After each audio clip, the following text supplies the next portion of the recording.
Welcome to our Good Friday service this morning. Thank you for coming. Please find an Easter Sunday service somewhere. This can be a hard, emotional service at times. We need to be lifted. So find an Easter Sunday service wherever you are and go to that. This service is loosely based on a tenebrae service. The Latin word tenebrae means darkness. And while this service includes a recognition of the darkness of the Good Friday story, it also allows us to see the good news of the light and hope that pierce the darkness. As we tell this story today, one candle will remain lit. The candle in the background holds the Spirit of God, the light that never leaves us. We remember this hard story of faith that we now know leads us into light and love. And this light reminds us that God is with us in the darkest valleys, offering us accompaniment and hope. In the beginning, darkness covered the face of the deep, and God said, "Let there be light." And there was light. And every day since, the light has come and gone.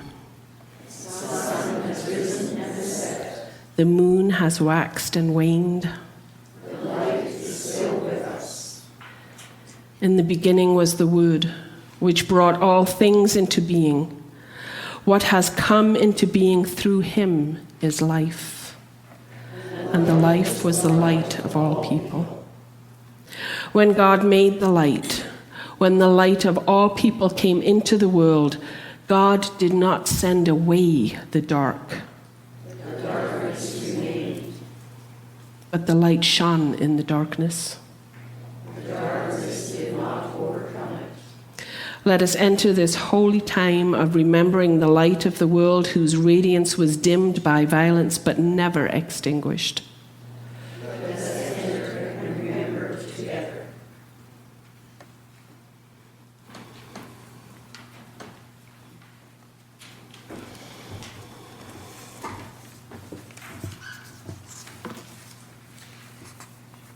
No sooner were the words out of his mouth than a crowd showed up. Judas, the one from the 12, in the lead. He came right up to Jesus to kiss him. Jesus said, "Judas, you would betray the Son of Man with a kiss?" When those with him saw what was happening, they said, "Master, shall we fight?" One of them took a swing at the chief priest's servant and cut off his right ear. Jesus said, "Let them be, even in this." Then, touching the servant's ear, he healed him. Jesus spoke to those who had come, high priests, temple police, religion leaders. "What is this, jumping me with swords and clubs as if I were a dangerous criminal? Day after day I've been with you in the temple, and you're not so much as lifted a hand against me. But do it your way. It's a dark night, a dark hour."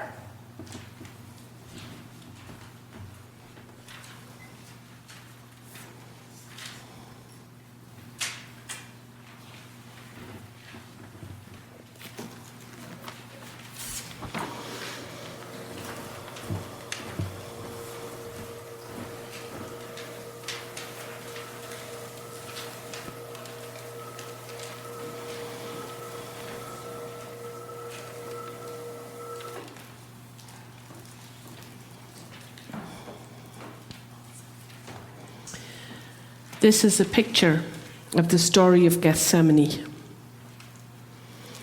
As we hear a reflection by the artist who drew this, I invite you to wonder, what stands out to you? What pieces of the image did you initially overlook?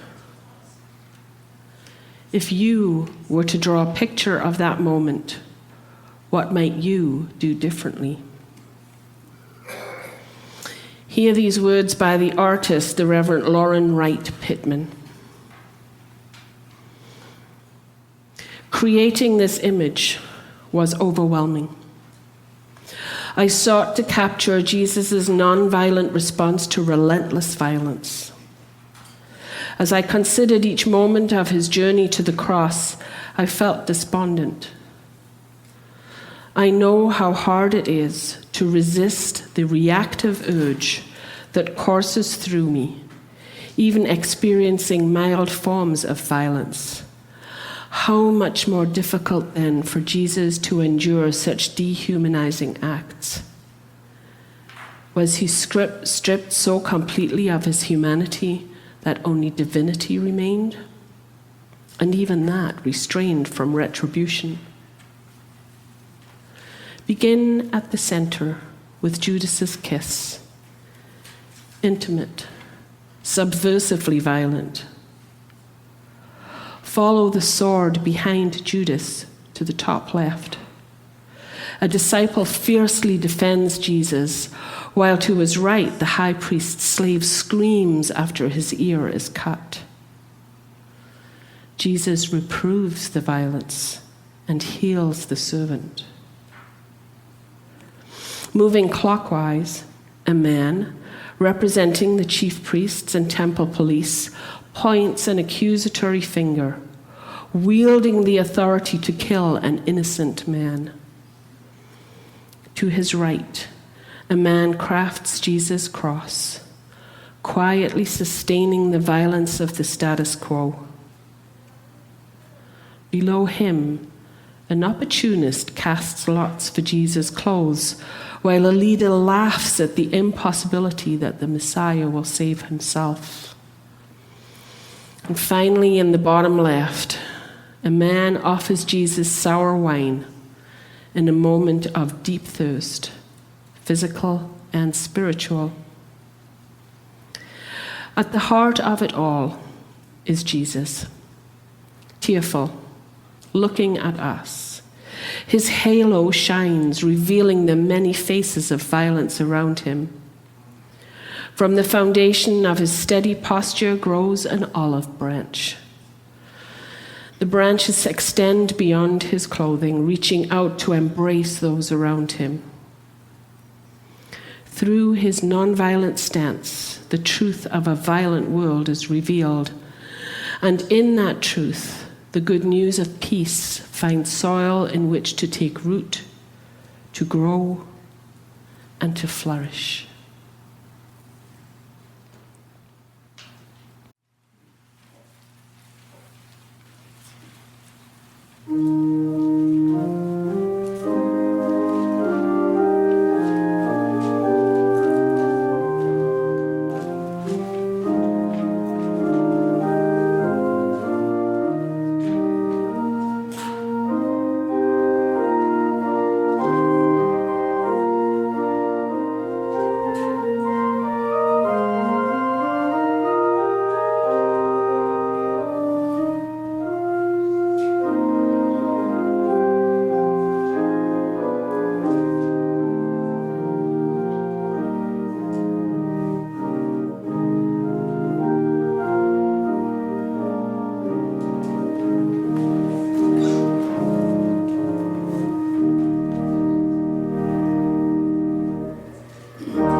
Then Pilate called in the high priest, rulers, and the others, and said, "You brought this man to me as a disturber of the peace. I examined him in front of all of you and found there was nothing to your charge. And neither did Herod, for he has sent him back here with a clean bill of health. It's clear that he's done nothing wrong, let alone anything deserving death. I'm going to warn him to watch his step and let him go." At that, the crowd went wild. "Kill him! Give us Barabbas!" Barabbas had been thrown in prison for starting a riot in the city and for murder. Pilate still wanted to let Jesus go, and so spoke out again. But they kept shouting back, "Crucify, crucify him!" He tried a third time. "But for what crime? I found nothing in him deserving death. I am going to warn him to watch his step and let him go." But they kept at it, a shouting mob, demanding that he be crucified, and finally they shouted him down. Pilate caved in and gave them what they wanted. He released the man thrown in prison for rioting and murder and gave them Jesus to do whatever they wanted.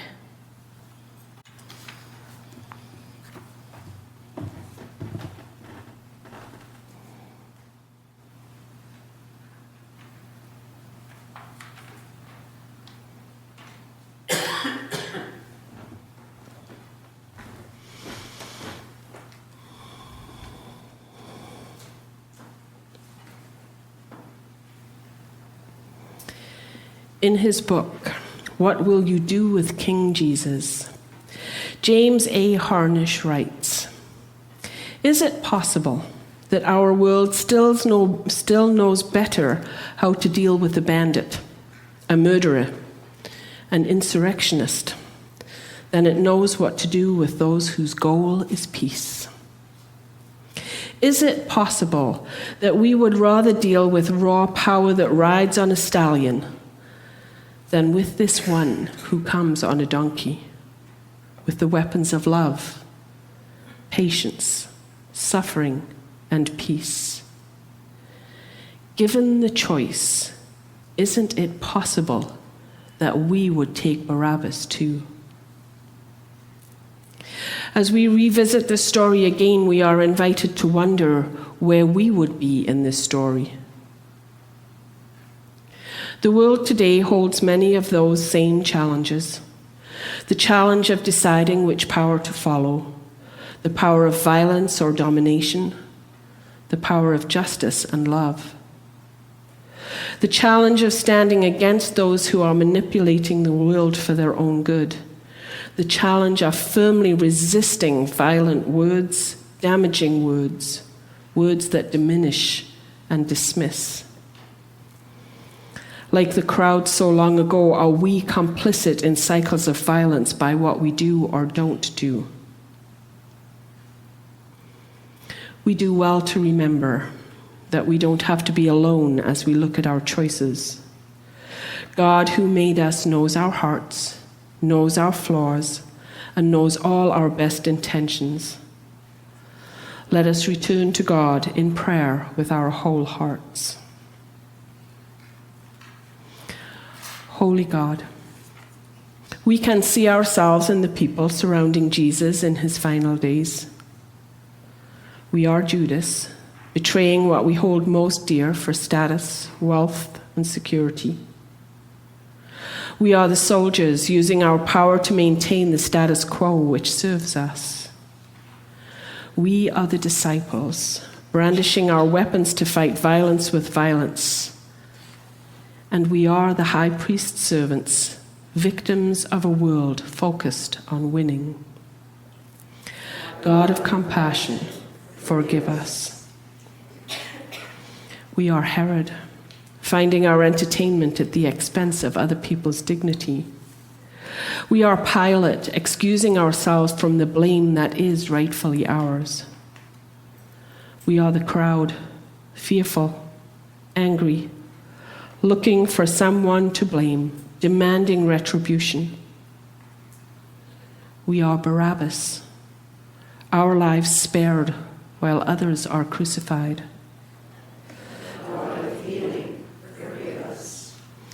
Forgive us, we pray, for the parts we have played. Strengthen us to pull away from the anger and violence that chokes the world, threatening to extinguish all that is good and beautiful.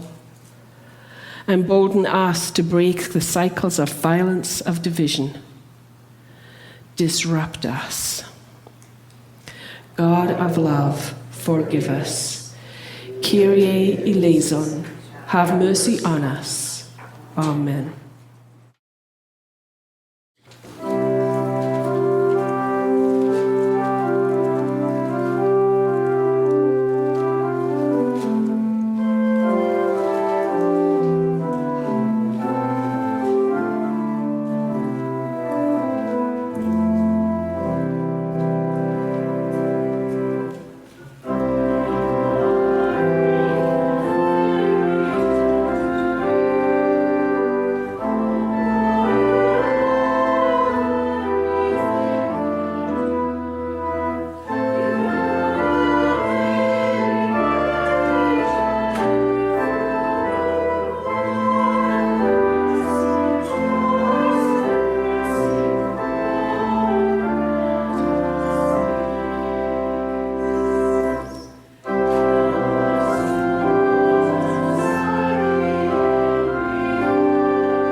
They were led to a place called the Skull, or Golgotha. There the soldiers nailed Jesus to the cross. They also nailed the criminals to crosses beside Jesus, one on the right and the other on the left. Jesus said, "Father, forgive them. They don't know what they're doing." The soldiers threw dice to divide Jesus' clothes among them. The people stood there watching everything. The Jewish leaders laughed at Jesus. They said, "If he is God's chosen one, the Messiah, then let him save himself. He saved others, didn't he?" Even the soldiers laughed at Jesus and made fun of him. They came and offered him sour wine. They said, "If you are the king of the Jews, save yourself." At the top of the cross, these words are written, "This is the King of the Jews."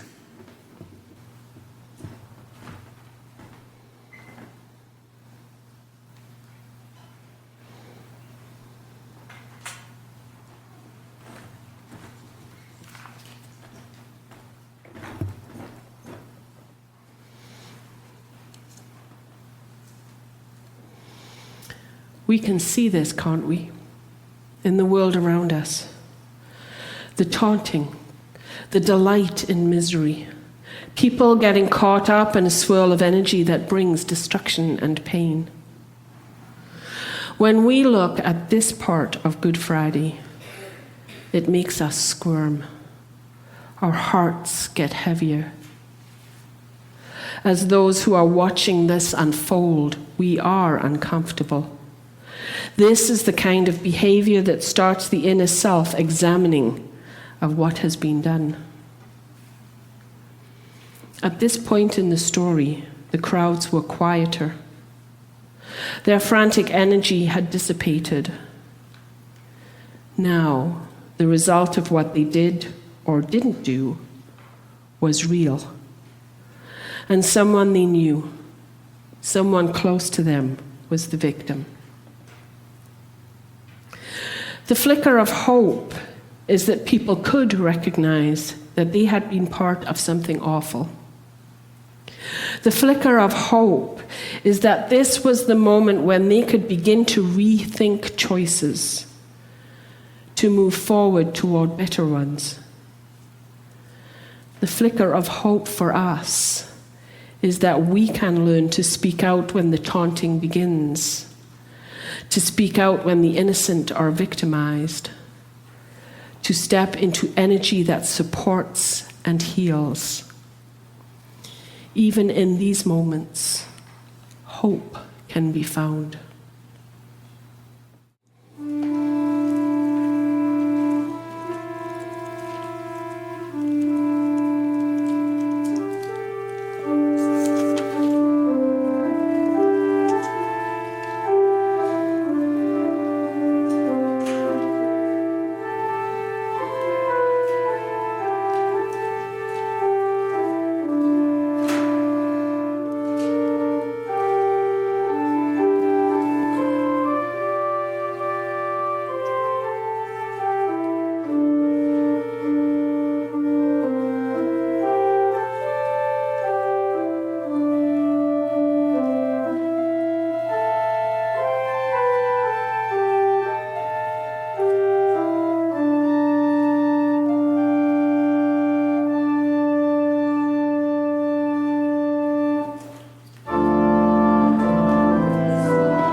At this point, it was about noon, and darkness fell over the whole region.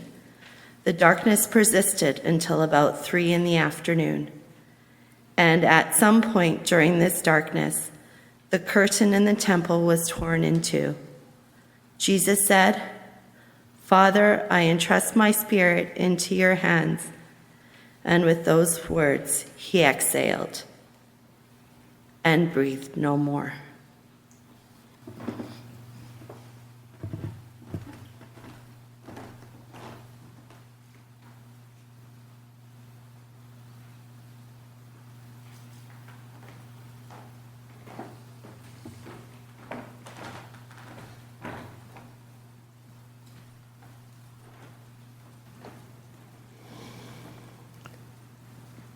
The tearing of the heavy curtain in the temple was important to the story.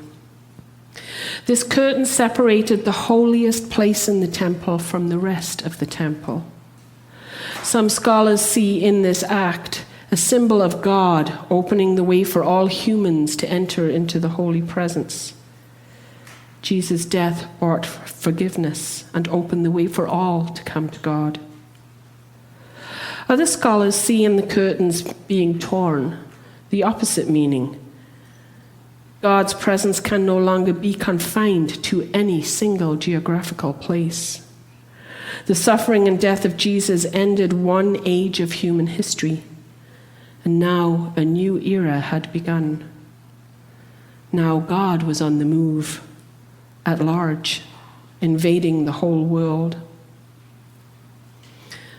I think that it can mean both, and that this is the good news that can be glimpsed as sparkling in this story, that in the death of Jesus, the power of faith, the power of God's love was unleashed on the world.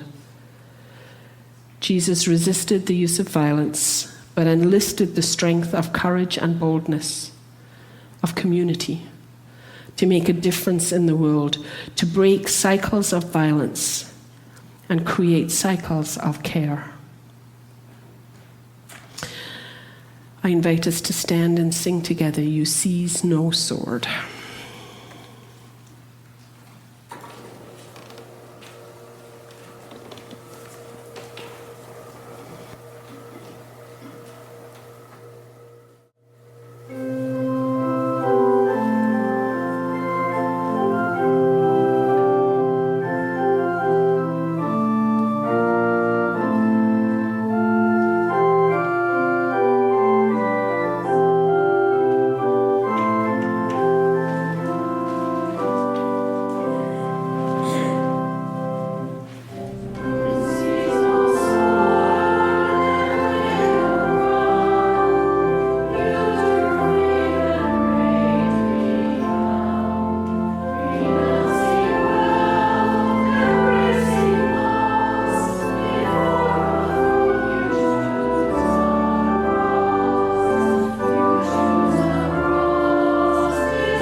Oh, Cousin Elizabeth, what are you doing here so far from home?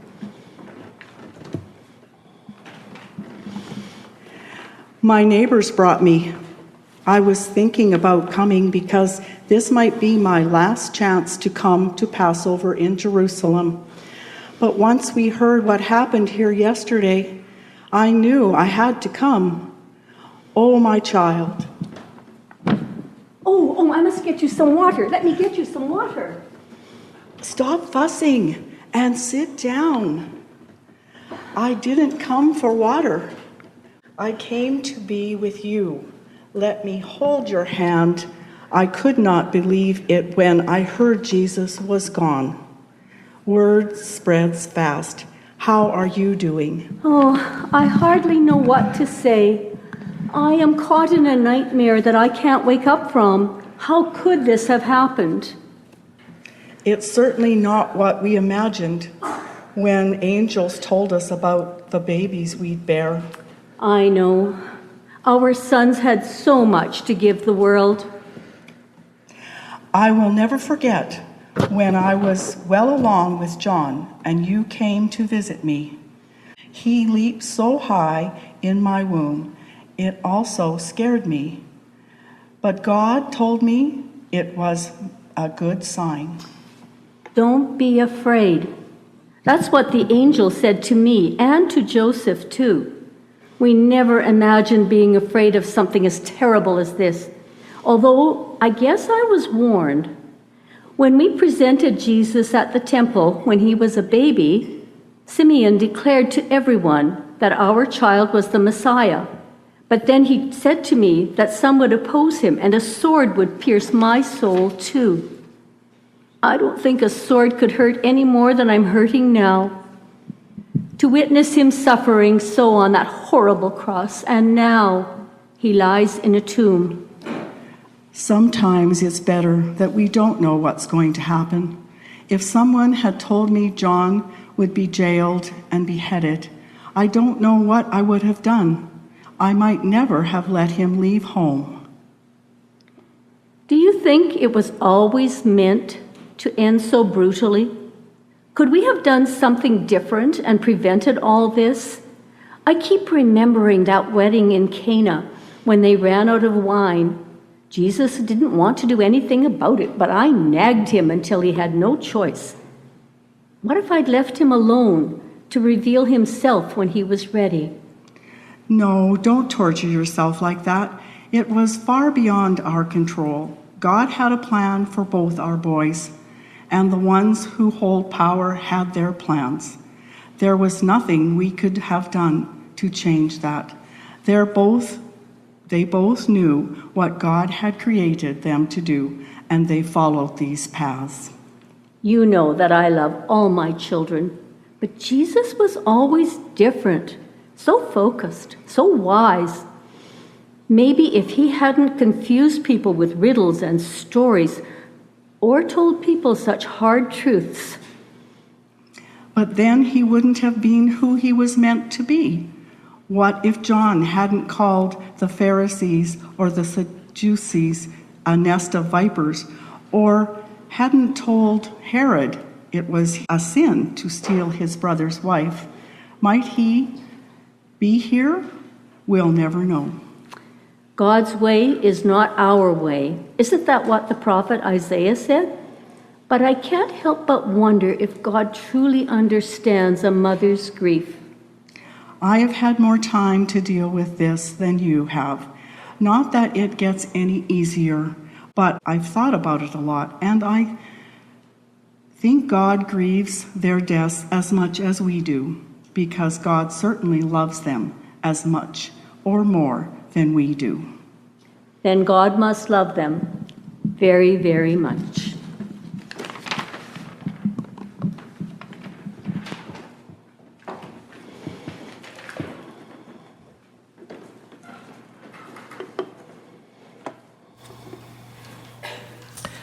God's Friday, Good Friday, is a day of many opposites, of tears, anger, fear, of love, commitment, and courage. The good news is that through it all, God was there, offering forgiveness, not punishing people, persistently offering a new way of nonviolence to achieve balance and justice. In Good Friday, we see the extraordinary, steadfast love of God revealed, even in the midst of violence and chaos.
Let us join our hearts in prayer. Holy God, Jesus the Christ, Spirit who inspires us, we hear again your story of courage, your story of deep dedication and love for the world and all the people who are in it. We recognize that we still have not grasped the enormity of the task you set before us. We have not lived into the potential of peace that you saw then and seek now.